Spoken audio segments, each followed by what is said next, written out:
Comentando no início do vídeo para informar que o podcast e o episódio estarão na descrição e no comentário fixado para caso você queira ver o podcast completo. Aviso dado, vamos para o corte. Usavam os coletes em alguns momentos, em outros não, porque quando você entrava em vilas que estavam dizimadas, eram pessoas que não tinham às vezes nem o que vestir, e você entrava ali como um astronauta, era como se você comunicasse para aquelas pessoas: olha, a minha vila vale mais do que a sua. Você passa arrogância. Então, o ato de exercer a profissão de jornalista, ele foi mudando na história das coberturas de guerra. Antes, nos anos 80, por exemplo, se você se identificava como jornalista, você era protegido. Você ligava, você transportava ali um cartaz escrito press, a imprensa, e você era protegido. Como se fosse uma regra. Tipo... Exatamente, mas a partir da guerra na Bósnia, isso mudou, porque os franco-atiradores passaram a alvejar jornalistas. E já na guerra do Iraque, jornalistas sabendo que era jornalista. Sabendo que era jornalista. Isso aconteceu muitas vezes. Jornalistas passaram a ser alvejados porque passaram a ser responsabilizados por uma propaganda, especialmente contra os sérvios, né? Entendi. Os sérvios começaram a achar que havia uma campanha muito grande na imprensa internacional e começaram a alvejar. Eles começaram a se divertir atirando em jornalistas. E já no Iraque, jornalistas passaram a ser moeda de troca para sequestro. Entendi. Jornalistas passaram a ser sequestrados, jornalistas passaram a representar... Prisioneiros de guerra. Prisioneiros de guerra, passaram a significar dinheiro. Então, para você saber como você deve se portar, você precisa saber em que terreno você está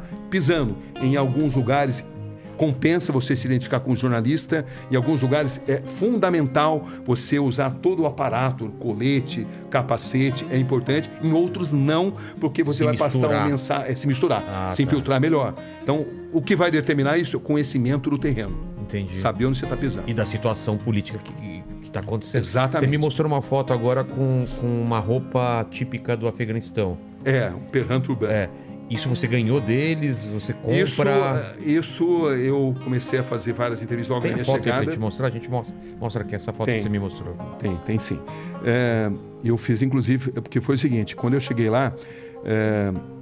eu fiz algumas entrevistas onde talibãs disseram que só não nos matavam, eu e o meu cinegrafista, porque eles não tinham ordem, porque senão eles nos matariam pelo simples fato de nós não sermos muçulmanos. E um rapaz que eu conheci ali localmente, que era muito inteligente, intelectualizado e que serviu como tradutor, né? Ele falava inglês muito bem, e falava também o Dari, que é o persa, e falava o pashtun, que é a língua predominante entre os talibãs, e ele me aconselhou a usar essa roupa. Deixa eu ver. Que é essa. Opa, peraí que estava aqui. Usar essa roupa que chama-se Perhan Turban, justamente porque chamaria menos atenção. É isso daqui. Tá pegando aí, Madibo? Mais perto? É uma roupa muito comum, usada há milênios, faz parte da cultura afegã. Uma cultura que tem muito orgulho em que pese ter sido invadida milhares de vezes. Entendeu? Alexandre o Grande invadiu, Gengis Khan invadiu, o Império Britânico invadiu, o Império Soviético, o Império Americano, mas eles jamais foram colonizados. E eles têm muito orgulho disso, eles nunca foram aculturados. Entendi. Eles mantêm até hoje a Eles têm esse orgulho, exatamente. Então, o Talibã é apenas um dos grupos, né?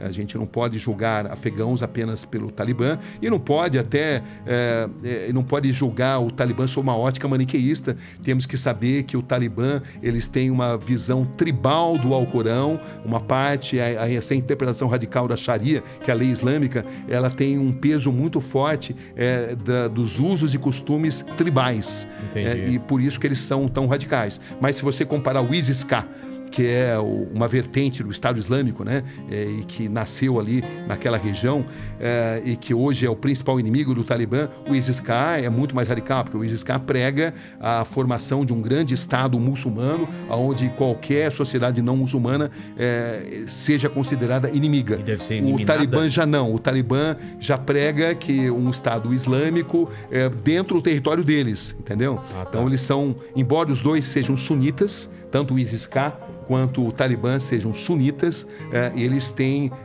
visões bem diferentes, né, daquilo que deva ser feito.